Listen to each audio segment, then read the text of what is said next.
Greetings, everyone. Consider this. Who is your favorite instructor or teacher of all times in your educational career? Why do you feel so close to them? What is it that they've said or that they've done that made you feel like they had a lot to impart into your lives and they did it with you liking them very much? Hi, my name is Jay Johnson Grant, and I'm currently enrolled in Teaching Creativity and Communication at Liberty University Online, taught by Dr. Bruce Kirk. Today, I'm here to speak with you about teacher immediacy and student motivation. In the duration of this speech, I'll be discussing with you what immediacy is and why it's important for you as a student or an instructor to learn even more about. I'll give you a brief overview of my literature review and the findings and reports. Lastly, I'll give you a biblical perspective of teacher immediacy and student motivation.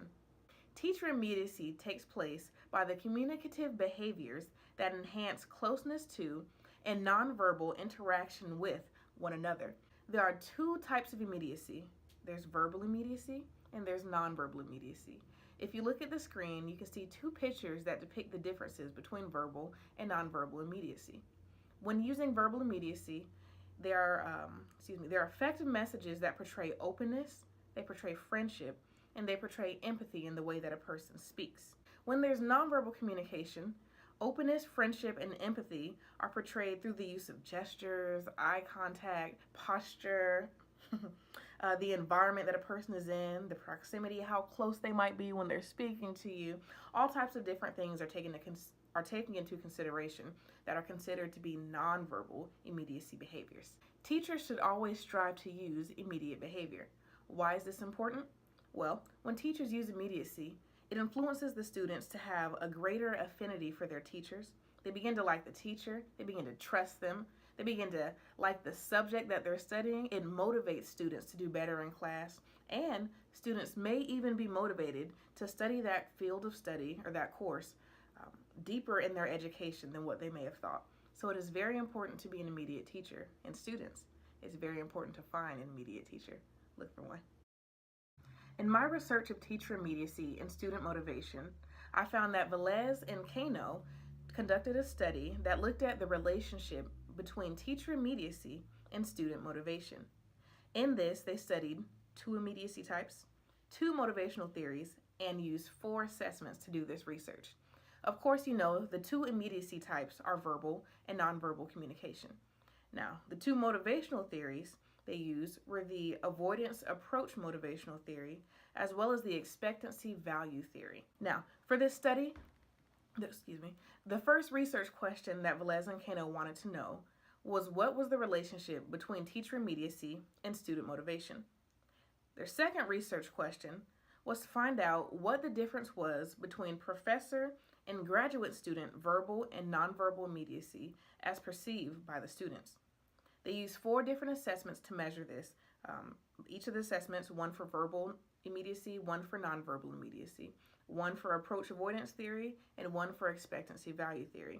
And what they found was that verbal immediacy had no significant correlations to the expectancy value theory.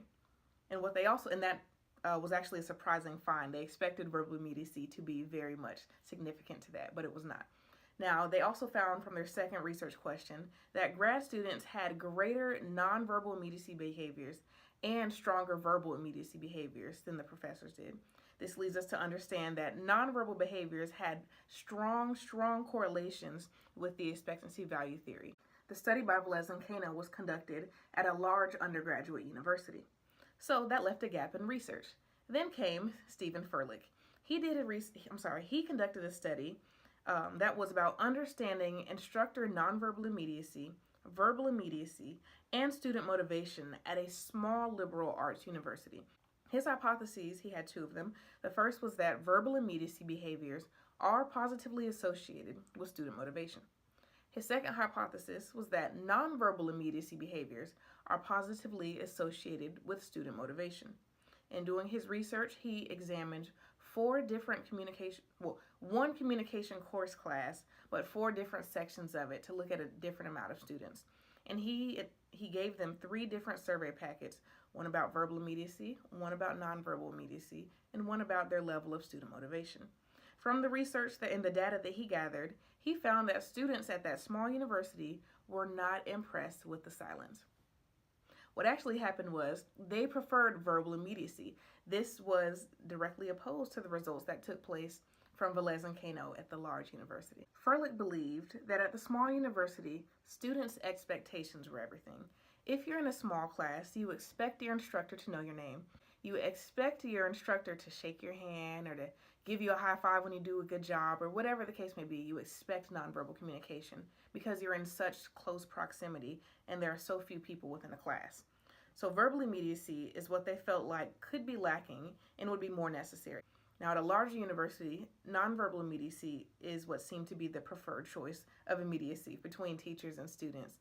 And I believe, and also researchers believe, that this is because when there's a large amount of students, it's harder to reach each and every one of them through verbal immediacy. Teachers may not always know 100 students named, or even 40 students names for that matter. They may not get the opportunity for that one-on-one time out of class and in class with their students. So they have to have more heavy reliance on nonverbal communication. So we've concluded the literature reviews, but what does the Bible say? Well, the basis of my scriptures for teacher immediacy and student motivation begin with Galatians 5:22 through 23. You may recognize that as the fruit of the Spirit. And it says, the fruit of the Spirit are love, joy, peace, patience, kindness, goodness, gentleness, faithfulness, and self-control. And then it concludes by saying, against such there is no law. Excuse me. So the fruit of the Spirit is the first basis, because with those fruit of the Spirit, you are guaranteed, whether the use of verbal or nonverbal communication, to have the results of immediacy, because people cannot deny the goodness and the love and the grace, the closeness and the trust, those affinity type of characteristics that they feel if people are using the fruit of the Spirit, or if teachers, are using the fruit of the Spirit when they are teaching, when they're interacting with the students, both inside of a classroom and after class for any extracurricular type of communication or interaction that may take place. The second scripture that I based my biblical perspective on was Ephesians 4:29. This talks about the speech that's speech that is used.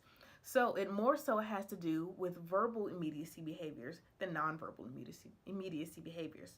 Ephesians 4:29 talks about how speech should always be good for building up. It should fit the occasion, and it should minister or give grace to the hearers or those who are listening as you speak. Teachers should always keep this in mind when they're trying to use immediacy behaviors. The things that they're saying should always build their students up. If a student gets something wrong, whether it's on a test, whether they raise their hand and you see the answer is like, oh no. Instead of saying, wrong, you want to find a way to build the student up so that they'll feel motivated to raise their hand again and attempt again and continue to try to understand and learn the knowledge that's being given to them.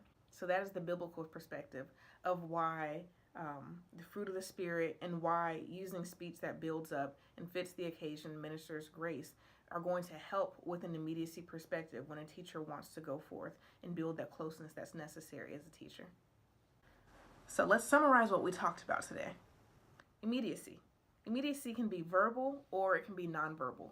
But the goal of immediacy is to bring about a closeness, a perceived closeness, and hopefully the closeness is genuine, between teachers and students in a classroom to help students become more motivated to learn, to study, to grow in their education.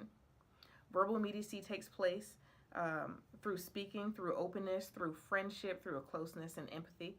And nonverbal immediacy takes place through your actions. Actions speak louder than words is what one of the studies kind of concludes. We'll see that verbal immediacy is good for high student motivation and small communication contexts, while nonverbal immediacy seems to give high student motivation and lower classroom contexts. And with the application of the fruit of the Spirit and using edifying messages that will build students up, this is believed to enhance the usage of verbal and nonverbal immediacy behaviors in a classroom setting. Future researchers may want to explore further demographics such as gender and age of teachers and students, communication context sizes, how big or small classrooms are or universities are, as well as student expectations and how to use a biblical paradigm in application to verbal and nonverbal immediacy behaviors. I thank you for taking the time to listen as I spoke with you about teacher immediacy and student motivation.